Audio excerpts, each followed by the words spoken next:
നിങ്ങളുടെ favourite shows ഇനി ഒരിക്കലും മിസ്സാവില്ല. ഇപ്പോൾ C5 കാണും നിങ്ങളുടെ ഫേവറേറ്റ് ഷോ തികച്ചും സൗജന്യമായി. ഒരു ചോദ്യം ഒരു ഉത്തരം. ആ മാനേജർ വിജയെ നിങ്ങൾ എന്താ ചെയ്ത?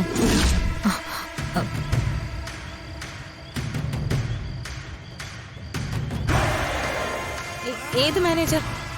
ഏത് വിജയ്? ഓ ഓ നമ്മുടെ കമ്പനിയിൽ ഉണ്ടായിരുന്ന പൈസ തട്ടിപ്പുകാരനെ കുറിച്ചാണോ അർച്ചന ചോദിച്ചേ? ആ, അയാളെ ഞാൻ കണ്ടിട്ട് കൊറേ കാലമായി. ഇപ്പൊ എന്താ അങ്ങനെ ചോദിക്കാൻ? അർച്ചന അയാളെ കണ്ടിരുന്നോ? ഇന്ന് കണ്ടിരുന്നു. ഇനി കാണുമെന്ന് എനിക്ക് വിശ്വാസവുമില്ല. നിങ്ങൾ എന്തിനാ വിജയുടെ വീട്ടിൽ പോയത്? ആര് പോയെന്ന്? ഞാനോ? ഞാൻ കണ്ട കാര്യമായി ചോദിക്കുന്നത്. എന്നാ ഞാൻ ചെയ്യാത്ത കാര്യമായി പറയുന്നേ. ഞാൻ ആരെയും കാണാൻ പോയിട്ടുമില്ല, കണ്ടിട്ടുമില്ല. നിങ്ങൾ ഈ പറയുന്നത് വെറുതെയാണെന്ന് എനിക്കറിയാം. അർച്ചന പ്ലീസ്, ഞാൻ മനസ്സാ വാച അറിയാത്തൊരു കാര്യത്തിന് എന്നെ ക്വസ്റ്റ്യൻ ചെയ്യാൻ വരരുത്. കുറച്ചു ദിവസം മുന്നേ ആയിരുന്നെങ്കിൽ ഞാൻ ചെയ്തില്ലെങ്കിൽ പോലും പറഞ്ഞു ജയിക്കാൻ വേണ്ടി ഇത് ഞാൻ സമ്മതിച്ചെന്നേനെ. എന്നാലിപ്പോ അങ്ങനല്ല. മറ്റാർക്കും ഒരു ശല്യം ആവരുതെന്ന് കരുതി ഒതുങ്ങിക്കൂടുന്ന എന്നെ പിന്നെയും പിന്നെ ഇങ്ങനെ ദ്രോഹിക്കരുത്. അർച്ചന പറയുന്ന ഈ മാനേജറെ എന്തെങ്കിലും ചെയ്യണമായിരുന്നെങ്കിൽ എനിക്ക് നേരത്തെ ആകാമായിരുന്നു. അയാളുടെ കാലിന് എന്താ പറ്റിയെന്നറിയോ നിങ്ങക്ക്?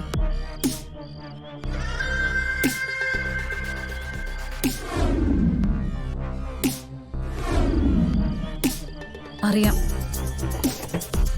ഞാനും എന്റെ ആൾക്കാരും ചേർന്ന് തല്ലിയതാ. അതെന്റെ പഴയ ജീവിതത്തിലെ ഒരു സംഭവം മാത്രം. അതിനും കൂടിയാ ഞാൻ ഈശ്വരനോട് മാപ്പ് ചോദിച്ചുകൊണ്ടിരിക്കുന്നേ.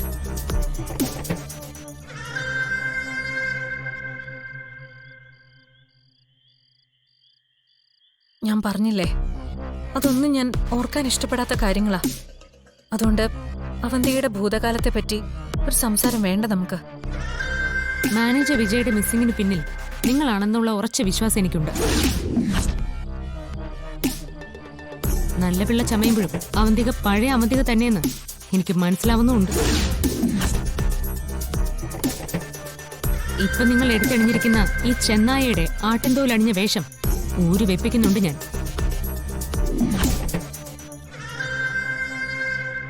നമ്മുടെ ജീവിതം കൊണ്ട് മറ്റൊരാളുടെ ജീവിതം തകരരുത്.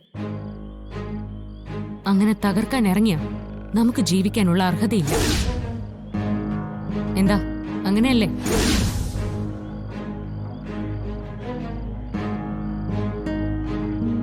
നമ്മുടെ ജീവിതം കൊണ്ട് മറ്റൊരാളുടെ ജീവിതം തകരരുത്. അങ്ങനെ തകർക്കാൻ ഇറങ്ങിയ പിന്നെ നമുക്ക് ജീവിക്കാനുള്ള അർഹതയില്ല മാനേജറെ.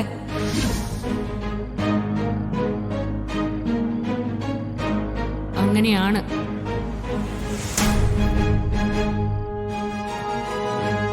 ആ മാനേജർ വിജയെ എന്ത് ചെയ്തു എന്നുള്ള എന്റെ ആദ്യത്തെ ചോദ്യത്തിന് കാരണങ്ങളില്ലാത്തൊരു ഞെട്ടൽ നിങ്ങളുടെ മുഖത്തുണ്ടായി.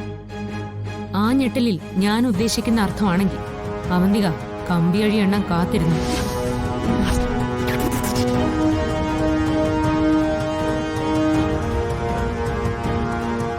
അഥവാ അവസാനം നിങ്ങൾക്ക് ജയിൽ ജീവിതം നഷ്ടമാവുമെന്ന് തോന്നിയ ആ അവസരം ഞാൻ ചോദിച്ചു വാങ്ങിക്കും. എന്റെ ഭർത്താവിനും വീട്ടുകാർക്കും സ്വൈര്യമായി ജീവിക്കാൻ ഇനി ആരെങ്കിലും കൊല്ലാനാണ് വിധിയെങ്കിൽ അതും ഞാൻ ചെയ്യും. എന്റെ സച്ചേടിന് വേണ്ടിയാവുമ്പോൾ സന്തോഷത്തോടെ ഞാൻ ചെയ്യും.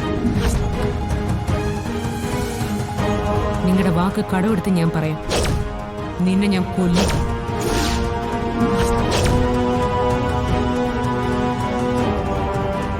അതിനിനി എന്ത് ശിക്ഷ കിട്ടിയാലും ഞാനങ്ങ് സഹിച്ചു. മാനേജറെ കാണാതായതിനു പിന്നിൽ നിങ്ങളുടെ ബുദ്ധിയും സാമർഥ്യമാണെങ്കിൽ നിങ്ങളുടെ കാര്യം പോക്കാം.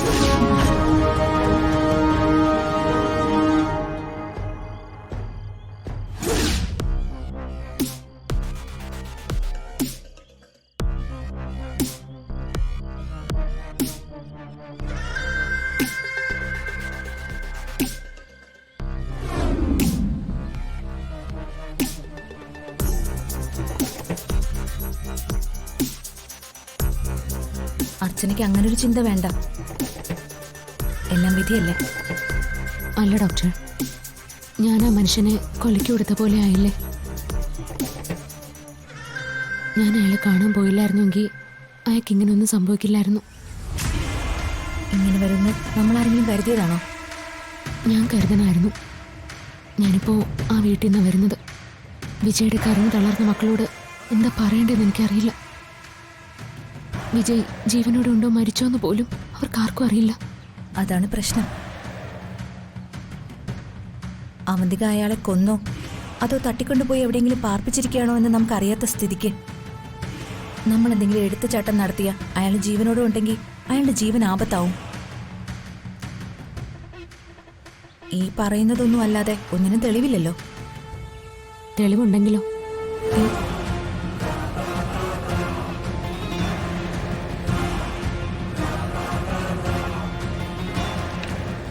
ഒരു മനുഷ്യായുസിൽ ചെയ്യേണ്ട തെറ്റുകളെല്ലാം നെല്ലിശ്ശേരി അസോസിയേറ്റ്സിന്റെ ഉടമയിൽ ഒരാളായ അവന്തിയോടൊപ്പം ചേർന്ന് അയാൾ ചെയ്തു കഴിഞ്ഞു. അവരെന്നെ ചതിച്ചു. ചോദ്യം ചെയ്ത എന്നെ അവർ കാലിന് സ്വാധീനമില്ലാത്തവനാക്കി എന്റെ ജീവിതം വീൽ ചെയറിലാക്കി.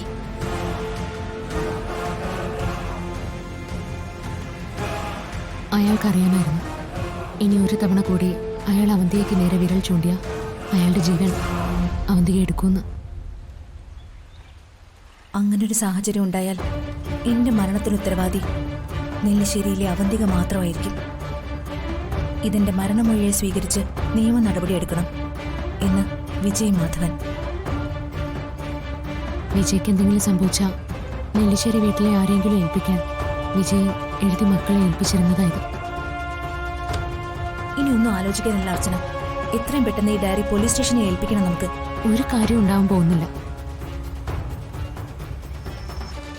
ആ CA ഇവിടെ ഉള്ളിടത്തോളം അവന്തിയെക്കെതിരെ എന്ത് നിയമ നടപടിക്ക് പോയാലും നമ്മൾ പരാജിതരാവുകയുള്ളൂ. എങ്കിൽ നമുക്ക് ഇവിടെ കൊടുക്കണ്ട. ആ CAക്ക് മുകളിലോ ആളുണ്ടാവുമല്ലോ. ഞാൻ അതിന്റെ നിയമങ്ങളൊക്കെ അന്വേഷിക്കായിരുന്നു ഡോക്ടർ. വിജയ് ജീവനോടെ ഉണ്ടോ ഇല്ലയോ എന്നറിയാതെ നമുക്കൊന്നും ചെയ്യാൻ പറ്റില്ല. ഒരു മിസ്സിംഗ് കേസ് മാത്രമേ ആകൂ ഇത്. അത് അന്വേഷിക്കുന്നത് ഈ CA തന്നെയാവും.